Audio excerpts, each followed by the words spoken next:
There was something magical about growing up in the 1960s. The world felt simpler, louder, and somehow softer all at once.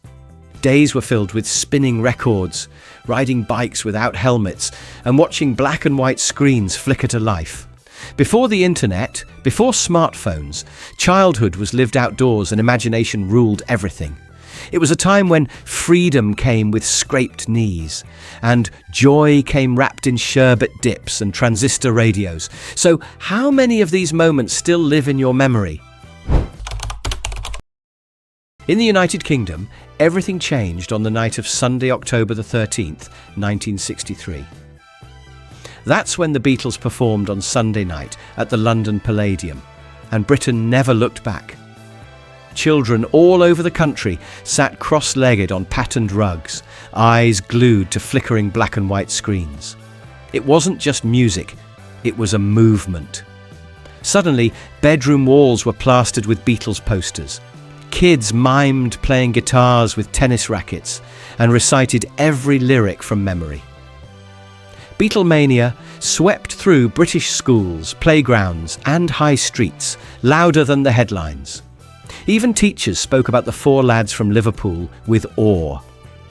Radio Luxembourg and the BBC Light programme echoed their songs day and night. Families queued for hours at record shops to grab the latest 7-inch. The Beatles weren't just entertainers, they were a symbol of freedom, youth and sound never heard before on such a scale. The Beatles united an entire generation under one rhythm. Their sound became the soundtrack to childhood, to growing up British in a time of bold change. From that night on, nothing sounded the same again. In many British households, the television sat like a shrine in the corner of the lounge, often with a lace doily on top and a vase of plastic flowers beside it.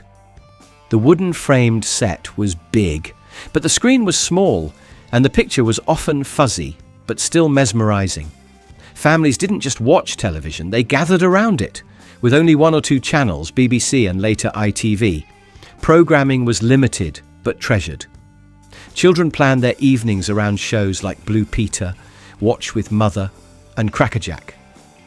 There were no remotes. Someone always had to get up to turn the dial or adjust the aerial. If you were lucky enough to be allowed to stay up, you might have caught Top of the Pops or the latest black and white drama. The test card girl became as familiar as a family member, especially on rainy Sunday afternoons when there was nothing else on. Television brought families together, even in silence.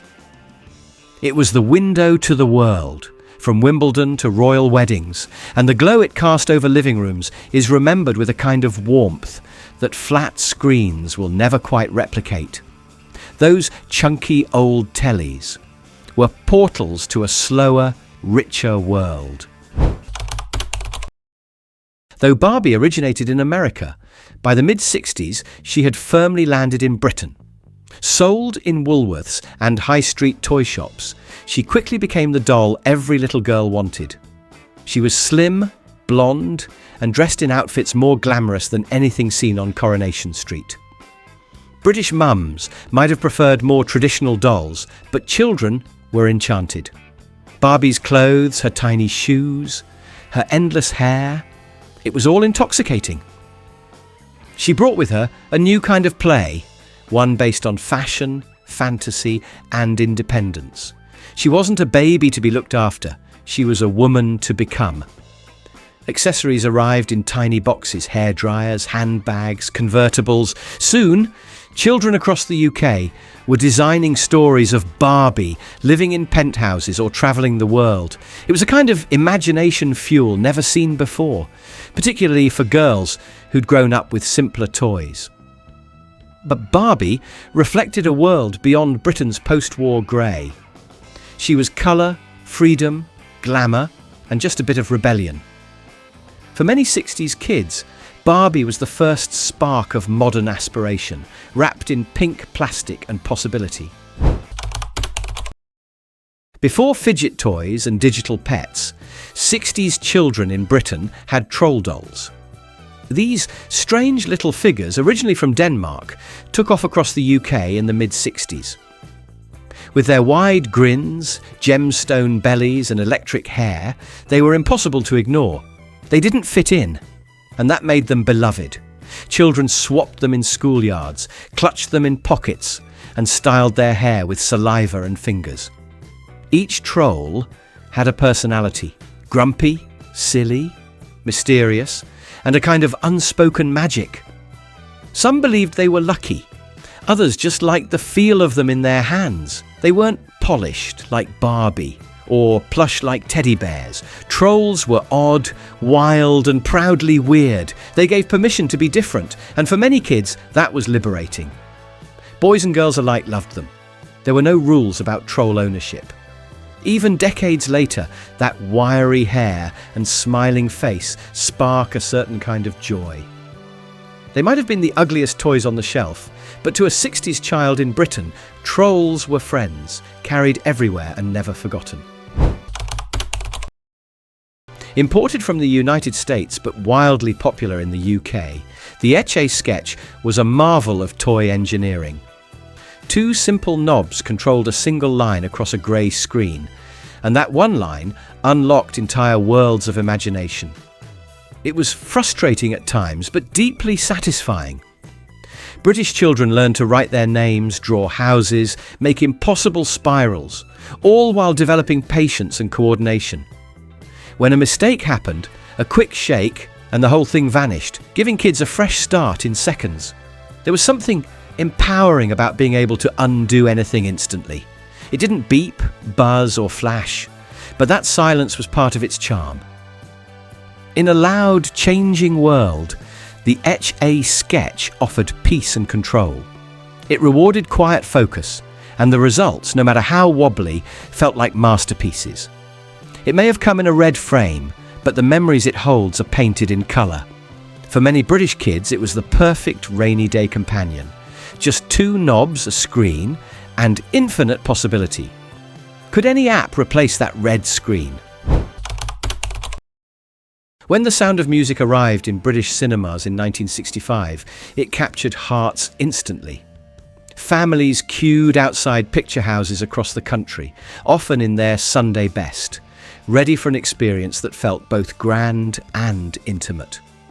Julie Andrews became an icon overnight, and Maria's voice echoed in countless homes for years to come.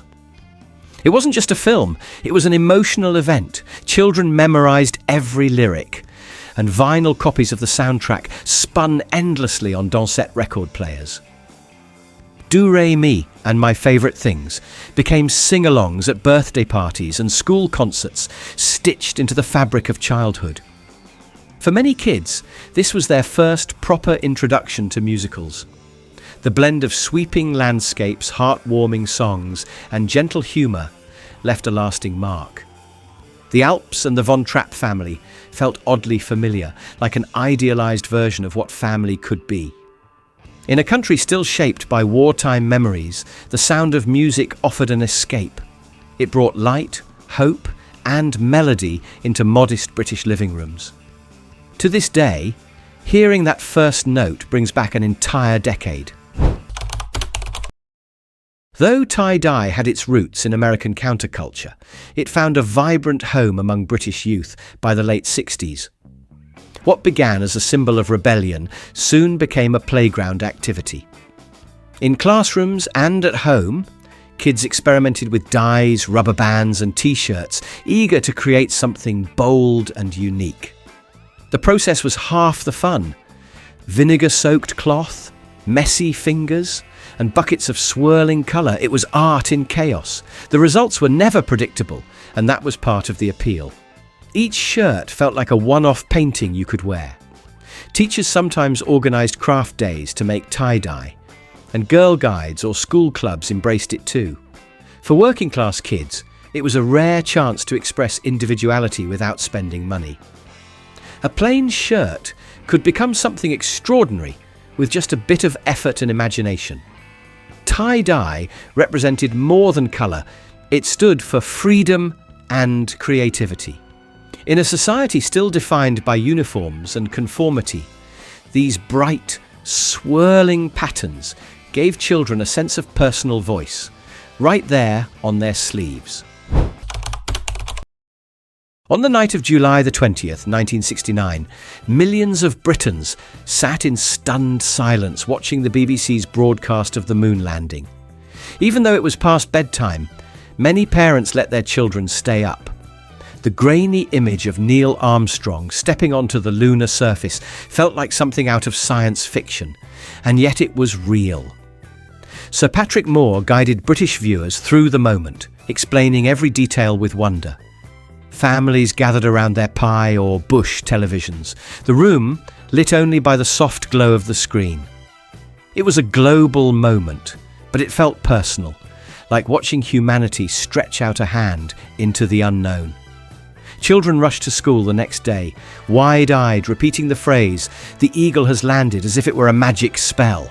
They drew rockets, cut out newspaper clippings, and suddenly every classroom wanted a model of the solar system. The moon felt closer somehow, no longer just a white circle in the sky. Even now, 60s kids recall exactly where they were when it happened. It wasn't just a news event, it was the proof that dreams were possible. The moon landing became the high point of a decade already full of wonder. When Mary Poppins was released in British cinemas in 1964, it left children utterly spellbound. The combination of live action and animation was unlike anything they had seen before. Julie Andrews floated in with her umbrella and captured the imagination of every child, making the impossible seem perfectly ordinary. The songs were unforgettable. Chim Chim Chair-E, A Spoonful of Sugar, and Let's Go Fly a Kite were sung in schoolyards and around the dinner table. Children mimicked the accents, the dance moves, and even tried sliding down banisters, all in the name of fun. For British children, there was a particular charm in seeing a version of London made magical. Chimneys, cobblestones, and foggy parks became portals to adventure. The film turned familiar streets into places of wonder, and even grown-ups couldn't help but smile. It was more than a film, it was a cultural event. British homes embraced Mary Poppins with open arms, and the film's mix of whimsy and heart became part of childhood. Every child who saw it left the cinema believing a carpet bag might hold anything at all. Before smartphones and video consoles, board games were king, and every British household had a collection. After Sunday lunch or on rainy half-terms, the dining table transformed into a battlefield of dice, cards, and strategy. Games like Ludo, Snakes and Ladders, and Totopoly were staples ready to settle family scores or spark a giggle fit. Some games were pure silliness, like Don't Tip the Waiter or Beware the Spider. Others required patience, like Monopoly, which could drag on for hours. Children learned to win gracefully or not, and to sulk spectacularly when they lost, all while eating jelly and custard. Board games weren't just entertainment, they were moments of connection. Brothers cheated, sisters stole turns, and parents played peacemakers. They taught children the rules of life in miniature, from fairness to frustration, and all of it happened without electricity. Those cardboard boxes may be dusty now, but opening one feels like time travel. The click of the dice, the shuffle of cards, it's all still there. Board games didn't just pass time, they made memories one roll at a time. Looking back at the 60s isn't just remembering old toys or favourite shows. It's stepping back into a time when joy was simpler, screens were smaller, and every moment felt bigger. Childhood back then was slower, but somehow more vivid, lit by the soft glow of television sets, the sound of Beatles records, and the wild colour of tie-dye shirts. Even the silence between turns in a board game held a kind of magic. If these memories brought a smile to your face, or reminded you of something you'd forgotten, subscribe to keep exploring the past, one memory at a time. Because sometimes, going back is the best way to feel grounded in today.